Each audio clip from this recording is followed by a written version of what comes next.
Okay, as you've seen in Module 3, this is all about leadership, ethics, and managing change. And in this first video, we're going to do a little example of leadership and change using a diabetes guideline that is being implemented or introduced in Hungary for physician health practices. And we're going to watch to see how each of these elements plays out as we work through this little exercise. We start by making the assumption that guidelines are not unfamiliar to practice staff, particularly doctors, but a new, more comprehensive set of guidelines is being implemented for management of diabetes. In fact, the Regional Health Authority has decided to audit practices of their clinical processes and outcomes based on the recommendations of the guidelines, in other words, best practice. The practice has an experienced nurse who is managing chronic patients for over 25 years. She's a good diagnostician. She has good sense about that, and a good rapport with patients and working successfully with the community for a long time, with little need for supervision for most of the time. Thus, doesn't feel a need to follow those guidelines. How do you convince her to make a change in her practice? Does she have to change at all? And what is the balance between the guidelines and use personal judgment, and what works and what doesn't? This is a classic case of a change management process where you as the practice leader are going to play a critical role in helping implement this new clinical guideline. So first off, we're going to assume that there are no clear answers how to answer the question of how to create change. As a practice leader, you have the opportunity to begin the journey by change in the following ways. First off, you have the opportunity to establish what we will refer to as the context of the need for the clinical guideline. Secondly, you understand and try to accept that there's going to be resistance to this approach as a natural response to change, and your goal then is to optimize the benefits of the change while minimizing the threat implied by that change. That is, well, we don't trust the staff in doing good clinical work. We want to overcome that perception. Quality improvement is intended to do just that. Thirdly, we want to plan by incorporating realistic benchmarks that we can measure along the way to establish our element of progress. And then fourthly, recognize change has a fairly predictable pattern that can be followed, as illustrated by the graphic you see below, in terms of impact from negative to positive to time. And what we've done here is illustrated two curves. One has to do with managed change. The other is unmanaged change. And you'll see that in the long run, managed change moves to the process of getting better results, more positive, in a shorter period of time, and actually helps in reinforcing the idea that we can create an accelerated pace of change. So once you've established one good clinical guideline that works well, you will be able to accelerate the process as you go forward. That's an important piece of this whole element.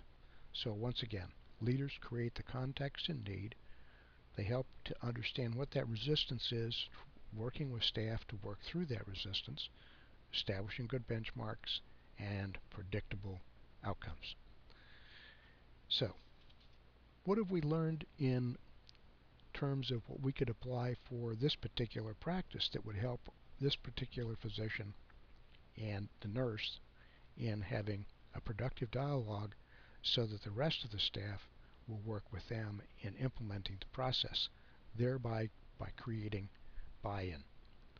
We're going to talk about 3 or 4 major elements. First, accept the idea that the regulatory authority is going to use the guideline to periodically evaluate our practice.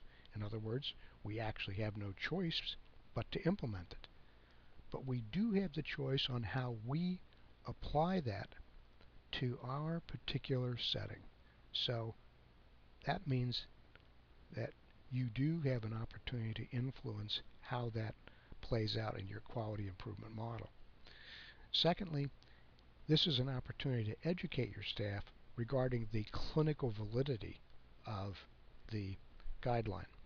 And the fact that it is valid comes from the standpoint that it's been established based in science, has predictable outcomes of value, both in terms of health gains and as well as costs, benefits. Third, you have an opportunity to challenge that nurse to take on a leadership role in implementing this particular overall process of implementation. By incorporating a specific statement of responsibility in her job description and her work plan for the year, you will help her to understand that this is something that you are expecting her to really do. Next, work with this nurse to develop and implement daily task lists or checkpoints to be used by the practice with patients with diabetes. In other words, these are the things that we always want to do. In other words, it's going to be a daily focus. It's not just going to be something that we think about periodically, but it's going to be daily. Next, hold periodic meetings. Sometimes when people least expect it, to just spend some time chatting about what's going on well, what's not going on so well, and then brainstorm with the staff for new solutions. And these can be done not during just their QI meetings, but in any setting during the week. And then next, recognize the nurse for her accomplishments.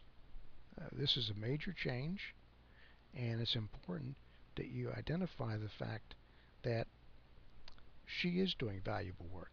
The staff are doing valuable work. And that leads to the next item, and that is be sure and celebrate successes. There's no better reinforcement that success breeds success. And then next is the element of encouraging self-directed work. And what we mean by that is step back and let the staff do their job. And you'll be amazed at how well they will do their work. Now let's turn in closing to some of what we've learned from studies on the implementation of practice guidelines. You're going to see some common themes. First, set time and resources aside to implement the initiative well. Second, recognize it takes time for staff to accept this new initiative and guideline. Third, make sure there are clear expectations. Fourth, you as a practice leader needs to be well engaged, not standing back, well engaged, so as to demonstrate how your leadership will create a positive environment for other quality improvement initiatives. Again, success breeds success.